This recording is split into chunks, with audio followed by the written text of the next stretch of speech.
242টি পদে যুব উন্নয়ন অধিদপ্তরে বিশাল একটি চাকরির নিয়োগ বিজ্ঞপ্তি প্রকাশিত হয়েছে।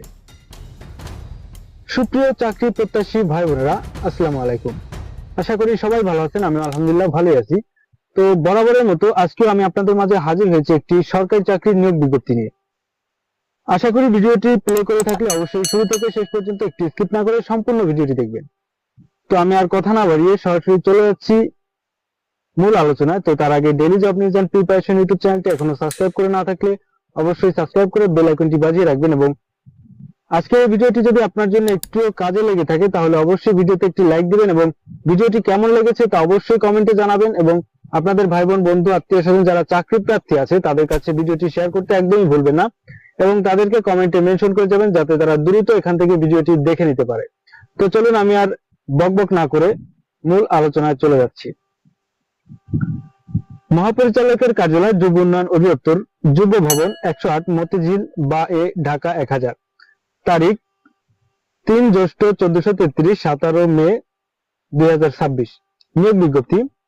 যুব উন্নয়ন অধিদপ্তরের রাজস্ব খাতভুক্ত নিম্নবর্ণিত শূন্য পদে সম্পূর্ণ অস্থায়ী ভিত্তিতে জনবল নিয়োগের নিমিত্ত নিম্নোক্ত শর্তে প্রকৃত বাংলাদেশী স্থায়ী বাসিন্দাদের নিকট হতে অনলাইনে নির্ধারিত ছকে আবেদন আহ্বান করা যাচ্ছে। এবার আছে পদের নাম, পদের সংখ্যা এবং বেতন স্কেল ও গ্রেড, শিক্ষাগত যোগ্যতা ও অভিজ্ঞতা। 1 নম্বরে আছে সহকারী উপজেলা যুব উন্নয়ন কর্মকর্তা, পূর্বপদ ক্রেডিট সুপারভাইজার। শূন্য পদের সংখ্যা 242টি, বেতন স্কেল 12,500 থেকে 30,230 টাকা, 11তম গ্রেড। এবং এখানে আবেদন করার জন্য শিক্ষাগত যোগ্যতা প্রয়োজন হবে কোন স্বীকৃত বিশ্ববিদ্যালয় হতে দ্বিতীয় শ্রেণী স্নাতক বা সমমানের ডিগ্রি পাস হতে হবে। তো এখানে আবেদন করার জন্য কিছু নিয়ম নীতি এবং শর্ত রয়েছে যেগুলো অবশ্যই আমাদের জেনে নিতে হবে, না হলে আবেদন করার সময় আমরা বিভিন্ন ধরনের বিপাকে পড়তে পারি। তো অবশ্যই ভিডিওটি যারা প্লে করেছেন বা দেখতেছেন অবশ্যই শেষ পর্যন্ত দেখবেন, এবং এখানে কি কি শর্ত এবং নিয়মাবলী রয়েছে বিষয়গুলো জেনে নেবেন।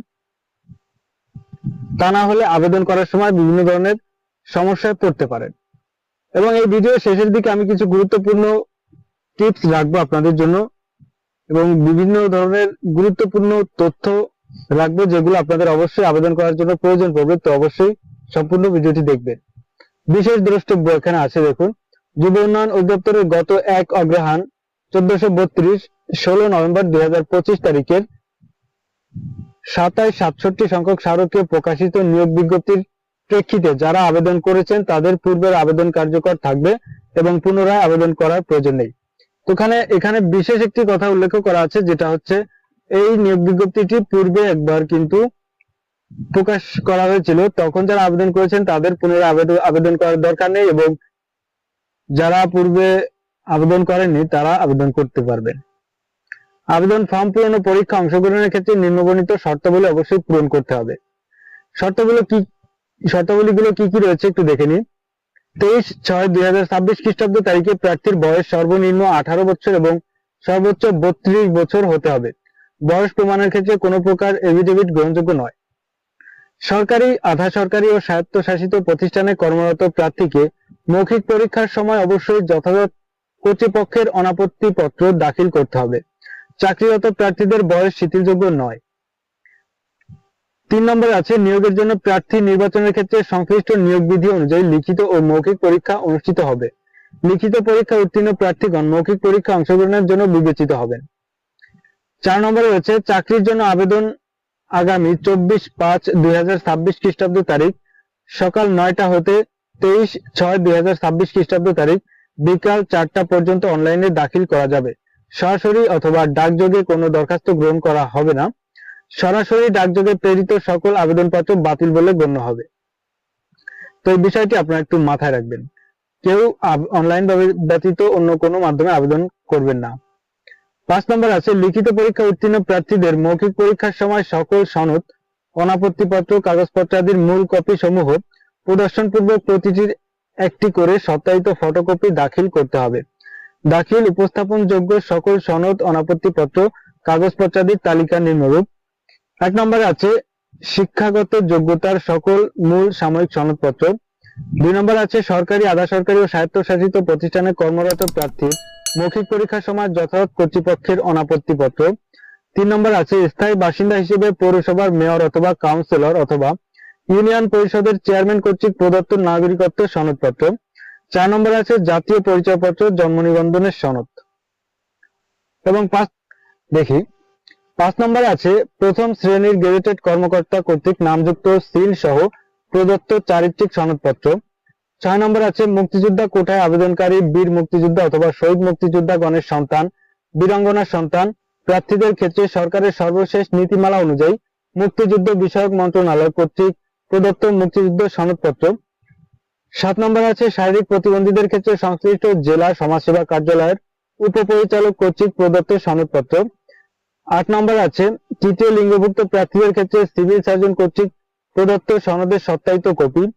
9 নম্বরে আছে ক্ষুদ্র নৃগোষ্ঠীদের ক্ষেত্রে সংশ্লিষ্ট জেলা প্রশাসক কর্তৃক প্রদত্ত সনদপত্র। এবং 6 নম্বর আছে বাংলাদেশের নাগরিক নন এমন কারো সাথে বিবাহিত বা বিবাহ করার জন্য প্রতিশ্রুতিবদ্ধ কেউ আবেদন করার জন্য যোগ্য বিবেচিত হবেন না।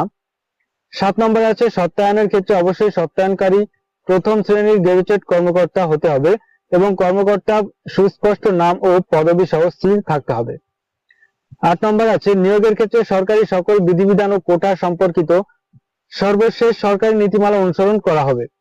9 নম্বরে আছে আবেদনপত্র গ্রহণ ও বাতিল করার ক্ষেত্রে কোনো কারণ দর্শানো ব্যতি রেখে কর্তৃপক্ষের সিদ্ধান্তই চূড়ান্ত বলে গণ্য হবে। 10 নম্বর আছে পরীক্ষা অংশগ্রহণের জন্য প্রার্থীদের কোনো প্রকার টিএডিএ দেওয়া হবে না। 11 নম্বর আছে অসত্য ত্রুটিপূর্ণ অথবা অস্পষ্ট আবেদনপত্র বাতিল বলে গণ্য হবে। আবেদনপত্রে প্রার্থী কর্তৃক প্রদত্ত কোনো তথ্য যে কোনো পর্যায়ে অসত্য ত্রুটিপূর্ণ অসম্পূর্ণ ভুয়া জাল মিথ্যা প্রমাণিত হলে কিংবা পরীক্ষায় নকল করা বা অসৎ উপায় অবলম্বন করলে দরখাস্ত নির্বাচন নিয়োগ সরাসরি বাতিল বলে গণ্য হবে এবং সংশ্লিষ্ট ব্যক্তির বিরুদ্ধে আইনানুগ ব্যবস্থা গ্রহণ করা হবে। 12 নম্বর বিজ্ঞপ্তিটি যুব উন্নয়ন অধিদপ্তরের ওয়েবসাইট www.dyd.gov.bd এ পাওয়া যাবে। 13 নম্বর আছে লিখিত ও মৌখিক পরীক্ষার তারিখ, সময়, অন্যান্য তথ্য www.dyd.gov.bd এবং https://dyd.teletalk.com.bd ওয়েবসাইট হতে জানা যাবে। তো পরবর্তীতে যারা লিখিত মৌখিক পরীক্ষার তারিখ ও সময় ও অন্যান্য তথ্য জানতে ইচ্ছুক এবং যারা আবেদন করবেন তাদের জন্য কিন্তু এই ওয়েবসাইটে প্রতিদিন একবার হলেও আপনি ভিজিট করবেন সকল প্রকার তথ্য জানতে, নতুবা আপনার পরীক্ষার সময় তারিখ এগুলো জানার জন্য বিভিন্ন ধরনের সমস্যা হতে পারে। এবার আছে 14 নম্বরে অনলাইনে আবেদন ফর্ম পূরণ ও দাখিল করার নিয়মাবলী। আগ্রহী প্রার্থীগণ http://dyd.teletalk.com.bd এই ওয়েবসাইটে গিয়ে আবেদনপত্র পূরণ করতে পারবেন। আবেদনের সময়সীমা নিম্নরূপ। অনলাইনে আবেদনপত্র পূরণ ও পরীক্ষার ফি জমাদান শুরুর তারিখ ও সময় 24/5/2026 খ্রিস্টাব্দ সকাল 9 ঘটিকা এবং অনলাইনে আবেদনপত্র জমাদানের শেষ তারিখ ও সময় 23/6/2026 খ্রিস্টাব্দ বিকাল 4 ঘটিকা পর্যন্ত আবেদন করতে পারবেন। তো উক্ত সময়সীমার মধ্যে ইউজার আইডি প্রাপ্ত প্রার্থীগণ অনলাইনে আবেদনপত্র দাখিলের সময় থেকে পরবর্তী 72 ঘন্টার মধ্যে SMS এর মাধ্যমে পরীক্ষার ফি জমা দিতে পারবেন। অনলাইন আবেদনপত্র প্রার্থী তার রঙিন ছবি দৈর্ঘ্য 300 পিক্সেল এবং প্রস্থ 300 পিক্সেল ও স্বাক্ষর দৈর্ঘ্য 300 পিক্সেল এবং প্রস্থ 80 পিক্সেল স্ক্যান করে নির্ধারিত স্থানে আপলোড করবেন। ছবির সাইজ সর্বোচ্চ 100 কেবি ও স্বাক্ষরের সাইজ সর্বোচ্চ 60 কেবি হতে হবে। অনলাইনে পূরণকৃত আবেদনপত্রের প্রদত্ত তথ্য যেহেতু পরবর্তী সকল কার্যক্রমে ব্যবহৃত হবে, সেহেতু অনলাইনে আবেদনপত্র দাখিল করার পূর্বে প্রদত্ত সকল তথ্যের সঠিকতা সম্পর্কে প্রার্থী নিজে শতভাগ নিশ্চিত হবেন। অসত্য তথ্য দাখিল করা হলে সংশ্লিষ্ট প্রার্থীর বিরুদ্ধে ফৌজদারি আইনের আওতায় আইনানুগ ব্যবস্থা গ্রহণ করা হবে। প্রার্থী অনলাইনে পূরণকৃত আবেদনপত্রের একটি প্রিন্ট কপি পরীক্ষা সংক্রান্ত যে কোনো প্রয়োজনে ব্যবহারের জন্য সংরক্ষণ করবেন এবং মৌখিক পরীক্ষার সময় এক কপি জমা দিবেন। তো এখানে রয়েছে SMS প্রেরণের নিয়মাবলী ও পরীক্ষার ফি প্রদান। তো আমরা যেহেতু বিভিন্ন অনলাইনের দোকান থেকে বিভিন্ন টেলিকম থেকে আবেদন প্রক্রিয়া সম্পন্ন করে থাকি, তো আমাদের এই বিষয়টি না জানলেও চলবে। তো আমরা এখানে আবেদন ফি বাবদ কত টাকা প্রদান করতে হবে এই বিষয়টা একটু জেনে নিব।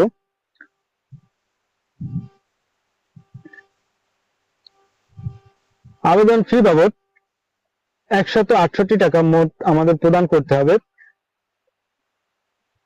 এবং এখানে একটি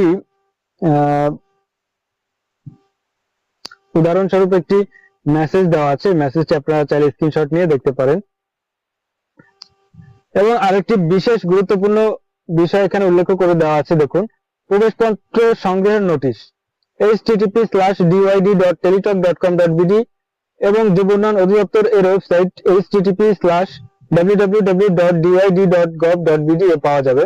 এছাড়া প্রবেশপত্র সংগ্রহ সংক্রান্ত SMS শুধুমাত্র যোগ্য প্রার্থীদের মোবাইল ফোন নম্বরে প্রেরণ করা হবে। অনলাইন আবেদনপত্রে প্রার্থীর প্রদত্ত মোবাইল ফোন নম্বরে পরীক্ষা সংক্রান্ত যাবতীয় বিষয়ে যোগাযোগ করা হবে বিধায় উক্ত মোবাইল ফোন নম্বরটি সার্বক্ষণিক সচল রাখা, SMS পড়া এবং প্রাপ্ত নির্দেশনা যথাযথভাবে অনুসরণ করা বাঞ্ছনীয়। তো যারা আবেদন করবেন তারা আবেদন করার সময় যে ফোন নম্বরটি দিবেন এই নম্বরটি সার্বক্ষণিক সচল রাখবেন এবং SMS চেক করবেন প্রতিদিন একবার। তো এখন আমরা এখানে ডিক্লারেশন অংশটি একটু জেনে নিব। প্রার্থীকে অনলাইন আবেদনপত্রের ডিক্লারেশন অংশে এই মর্মে ঘোষণা দিতে হবে যে প্রার্থী কর্তৃক আবেদনপত্রে প্রদত্ত সকল তথ্য সঠিক এবং সত্য।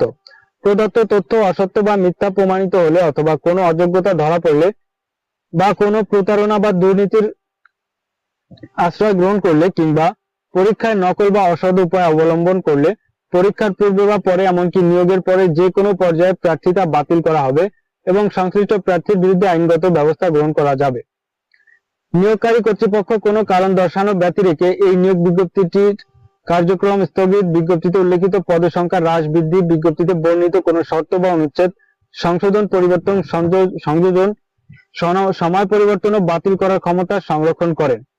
MA আখের, যুগ্ম সচিব, পরিচালক প্রশাসন, ফোন 22338083। তো ভিউয়ার্স, আজকের নিয়োগ বিজ্ঞপ্তির বিস্তারিত বিষয়বস্তু এতটুকুই ছিল। আশা করি আমি আপনাদের A to Z ক্লিয়ারলি বোঝাতে সক্ষম হয়েছি। তারপরে যদি কারো বুঝতে কোনো প্রকার সমস্যা হয়ে থাকে বা কোনো প্রকার অস্পষ্টতা থেকে থাকে তাহলে কমেন্টে উল্লেখ করে যাবেন, আমি তার সমাধান দেওয়ার চেষ্টা করব ইনশাআল্লাহ। তো ভিউয়ার্স, আজকের ভিডিও এই পর্যন্ত ছিল। দেখা হচ্ছে নতুন কোনো ভিডিওতে। সেই পর্যন্ত সবাই ভালো থাকুন, সুস্থ থাকুন। আজকে এখানেই বিদায় নিচ্ছি। আল্লাহ হাফেজ। আসসালামু আলাইকুম।